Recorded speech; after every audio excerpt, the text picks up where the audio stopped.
नमस्कार शेतकरी बंधूंनो, मी भाऊसाहेब राऊत भोकरदन। आपल्याला आज अद्रक आणि मिरची किंवा इतर भाजीपाला पिकामध्ये जी सड येते, सड म्हणजे आपण प्रत्येक भागात वेगवेगळ्या नावानं त्याला उद्देशून वेगवेगळे नावं आपण ठेवलेले आहेत।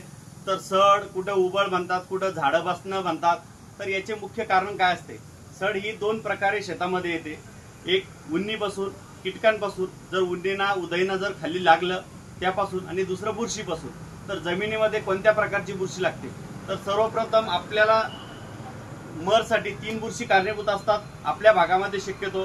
तर फ्युजेरियम विल्ट नावाची एक बुरशी असते, रायझोक्टोनिया ही एक बुरशी असते, आणि फायटोप्थेरा ही सुद्धा एक बुरशी असते। तर यामध्ये फ्युजेरियम विल्ट ही खोड, मूळ यावरती अटॅक करते, त्याच्यामुळे झाडाची मर होते।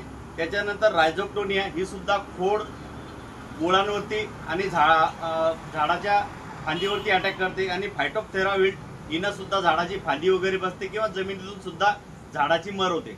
तर मुळात झाडाची उबळ आणि मर ही कोणत्या कारणाने होते? तर यासाठी आपले सर्वप्रथम आपण जमिनीचा जो आपला दोष असतो तर तो कारणीभूत असतो। तर मित्रांनो, सर्वप्रथम यामध्ये सेंद्रिय पदार्थांचे विघटन असे 4-5 कारणं असतात।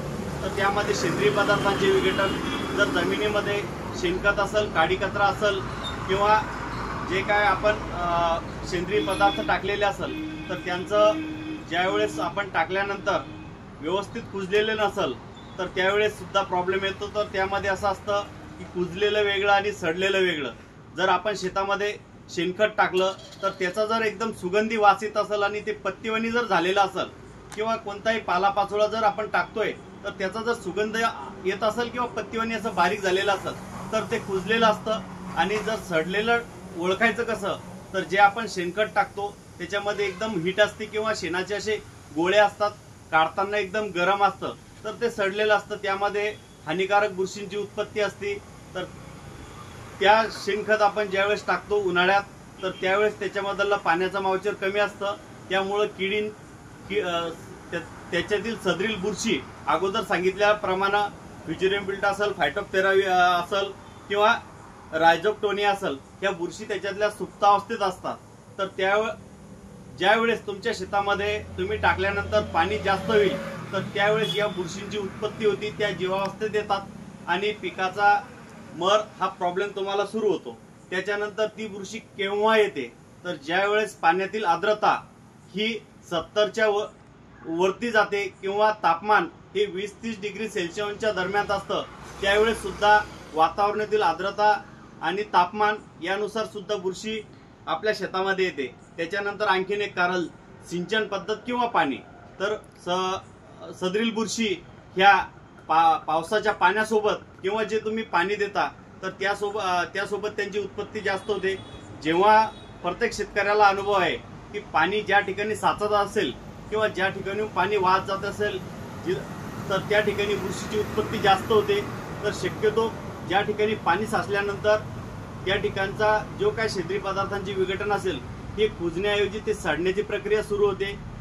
तर अशाही वेळेस तुम्ही त्या ठिकाणी येऊन व्यवस्थित पाण्याचा शेतातून निचरा करा, हे सुद्धा एक कारण तुम्हाला असू शकतं। त्यानंतर बियाण्याचा दोष, तुकाराम महाराज यांनी सांगितल्याप्रमाणे शुद्ध बीजापोटी फळे रसाळ गुमुटी। जर बियाणं सुद्धा तुमचं खराब असेल, अद्रकीचं किंवा मिरचीच्या रोपातून सुद्धा तुम्हाला बुरशीचा अटॅक त्या नर्सरीमधून येतो, त्यासाठी तुम्हाला बियाण्याची सुद्धा चांगली निवड करावी लागते।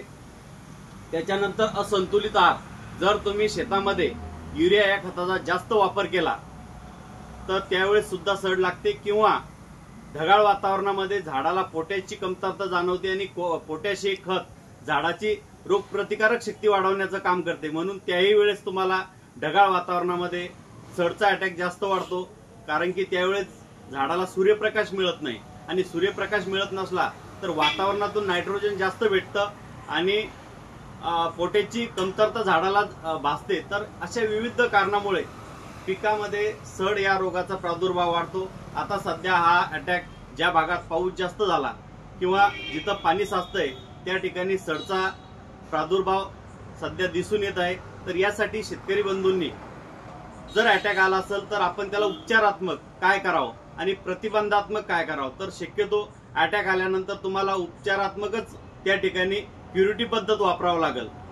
तर त्यासाठी तुम्हाला मी मार्केटमधले जे सध्याच्या घडीला वेगवेगळ्या प्रकारच्या औषधी तिथं दिल्या जात्या, पण मी तुम्हाला 3 कॉम्बिनेशनचं बुरशीनाशक, कीटकनाशक आणि याची मी तुम्हाला ड्रिंचिंग सांगणार आहे। तर आता सध्या मार्केटमध्ये तुम्ही बघू शकता इलेक्ट्रॉन हे एक यूपीएलचं एफएस फॉर्म्युलेशन मधलं बुरशीनाशक आहे, ज्यामध्ये थायपोनेट मिथाइल आणि ॲजोस्ट्रोबिन हे 2 बुरशीनाशक आहे। सोबत एक कीटकनाशक आहे ज्यामध्ये थायमेथॉक्झान हा कंटेन आहे। तर ह्या तिन्हींचं तुम्हाला मी वेगवेगळं रूपांतर जे काय त्याचं कार्य आहे तर ते सांगणार आहे। ॲजोस्ट्रोबिन हा स्ट्रॉबेरी ग्रुप मधला बुरशीनाशक आहे, जो पिकांच्या ज्या जमिनीमध्ये किंवा झाडावरती जे काय बुरशीचे स्पोर्स निर्मित होते तर त्यासाठी काम करतं। हे प्रिव्हेंटिव्ह, क्युरिटी आणि सिस्टमिक या तिन्ही पद्धतीने काम करतं। तर हा सुद्धा एक त्याच्यातला कंटेंट तुम्हाला वेगळ्या ग्रुपचा आहे तो घ्या। त्याच्यानंतर थायपोनेट मिथाइल हा कार्बामेट ग्रुप मधलं बुरशीनाशक येतं, ते जमिनीतील तुमच्या बुरशींसाठी प्रिव्हिटी आणि क्युरिटी दोन्ही प्रकारे काम करेल। त्याच्यानंतर तुम्हाला मी टॅग्रॉन याच्यामध्ये तुम्हाला हे टॅग्रॉन ट्रॉपिकलचं औषध आहे। तर यामध्ये मेटॅलॅक्झिल 35% येतं। हे सुद्धा बुरशीनाशक वेगळ्या ग्रुपचं आहे। तर या तिन्ही प्रकारचे जे बुरशीनाशक आहे तर हे वेगवेगळ्या ग्रुपचे आहे। याच्यामध्ये फेनिलामाइड ह्या ग्रुपचं हे बुरशीनाशक येतं आणि हे आंतरप्रवाही असून जमिनीमध्ये जे काय बुरशीच्या अंकुरणाची वाढ होते, प्रजनन त्यांची वाढ होते, तर त्याला प्रतिबंधात्मक आणि उपचारात्मक दोन्ही पद्धतीने काम करतं। हे तिन्ही बुरशीनाशक आंतरप्रवाही आहे, जमिनीतून सोडल्यानंतर झाडाच्या पूर्ण पेशीमध्ये काम करेल, झाडाच्या पूर्ण फांदीमध्ये संपूर्ण झाडाला विषारी करण्याचं काम करेल।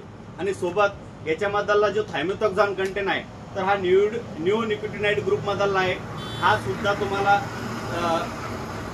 जे काय जमिनीमध्ये कीटक असेल, वाळवी, उधई, उन्नी किंवा ज्या काय किडी असेल तर त्यासाठी हे त्यांची जी मज्जाशक्ती आहे त्यांच्या मसलवर अटॅक करून त्या किडींना कंट्रोल करण्याचं काम करेल। तर या प्रकारे तुम्ही हे 3 बुरशीनाशक कीटकनाशकचं औषध इलेक्ट्रॉन आणि सोबत ट्रॉपिकलचं मेटॅलॅक्झिल 35% यांची ड्रिंचिंग करू शकता। याच्यासोबत ज्यावेळेस बुरशीचा अटॅक वाढला तर झाड कमजोर बनतं, झाडाची मजबूती टिकून राहत नाही। तर त्यासाठी तुम्हाला त्याच्यामध्ये चिलेटेड कॅल्शियम घ्यावं लागेल, जे तुम्हाला या औषधींच्या मिश्रणामध्ये घ्या। याच्यामुळे झाडांच्या मुळांची वाढ होईल, झाडात मजबूती येईल, मुळामध्ये खोडामध्ये मजबूती येईल आणि तुम्हाला बुरशीसाठी प्रिव्हेंटिव्ह, क्युरिटी असं दोन्ही प्रकारे तुम्हाला उपचार केला जाईल। पण शक्यतो आपण केमिकल घेण्याऐवजी जर आपल्या शेतामध्ये बुरशी जर नसल आणि आपल्याला जर इलाज होऊ नये, उपचारात्मक जर इलाज करायचा असेल, त्याला इंग्लिशमध्ये प्रिव्हेंटिव्ह असं शेतकरी उद्देशून काही शेतकरी समजता। तर त्यासाठी तुम्हाला हा केमिकल इलाज झाला आणि केमिकल इलाज हा तुम्हाला अटॅक आल्यानंतर करायचा आहे। तर होऊ नये यासाठी ज्यांच्या शेतामध्ये सड मर रोगाचा अटॅक नसेल त्यांनी हे ट्रायकोडर्मा आहे, तर ट्रायकोडर्मा याचा काउंट सुद्धा जास्त आहे। तर हे सुद्धा एक बुरशीवर उपजीविका करणारं बुरशीनाशक आहे। तर ट्रायकोडर्मा घ्या। सोबत तुम्हाला बॅसिलस सबटिलस हे तुम्हाला जमिनीतील बुरशींच्या विरुद्ध कार्य करण्यासाठी तुम्हाला जैविक पद्धतीचं बॅक्टेरिया भेटल। सोबत तुम्हाला सोडोमोनस हे सुद्धा जमिनीतील सर्व प्रकारच्या अगोदर सांगितल्याप्रमाणे बुरशीवर काम करण्यासाठी सोडोमोनस भेटल। आणि अजून जमिनीमध्ये जे काय सूत्रकृमीचा अटॅक असतो, मुळांवरच्या गाठी, तर ह्या दुनियामध्ये सूत्रकृमीसाठी दुनियात औषध नाहीये। त्यासाठी तुम्हाला उपचारात्मक अगोदरच इलाज करावा लागेल। तर त्यासाठी तुम्हाला पॅसिलोमॅसिन हे सुद्धा सूत्रकृमीसाठी तुम्हाला औषध तुम्ही याच्यामध्ये घ्या। आणि सोबत तुम्हाला व्हीबीएम, व्हर्टिस्लिम, बिवेरिया आणि मेटारायझम हे जमिनीतील सर्व प्रकारच्या किडीसाठी काम करणारं कीटकनाशक आहे, जे जैविक पद्धतीने आहे। तुमच्या जमिनीतील शिदूड, जे आपण त्याला गांडूळ म्हणतो या आपल्या भागामध्ये, तर त्यासाठी काम एकदम तुम्हाला काही प्रकारची हानी न होता जमिनीतील ज्या काय हानिकारक कीटक आहेत तर त्यांच्यासाठी हे काम करेल। तर तुम्ही उपचारात्मक म्हणून अटॅक येण्याच्या अगोदर सदरील औषधांची ड्रिंचिंग करा। आणि जर अटॅक आलेला असेल तर इलेक्ट्रॉन, हे टॅग्रॉन आणि चिलेटेड कॅल्शियम नायट्रेट याची ड्रिंचिंग करा। अटॅक आला असेल तर ही करा, अटॅक आलेला नसेल तर ही ड्रिंचिंग करा। व्यवस्थित 100% चांगल्या प्रकारे तुम्हाला यापासून मिरची किंवा अद्रक या पिकामध्ये रिझल्ट मिळेल। थँक्यू। अधिक माहितीसाठी माझ्या यूट्यूब चॅनलला किंवा माझ्या फेसबुक अकाउंटला तुम्ही लाईक करा, शेअर करा आणि सबस्क्राईब करा। थँक्यू।